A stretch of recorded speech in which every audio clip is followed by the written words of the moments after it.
Batuk adalah penyakit yang umum sering dialami oleh siapa saja nih Sobat Sehat.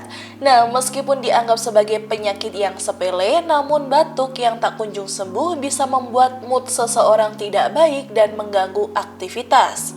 Jenis batuk yang biasanya dialami adalah batuk kering dan batuk berdahak.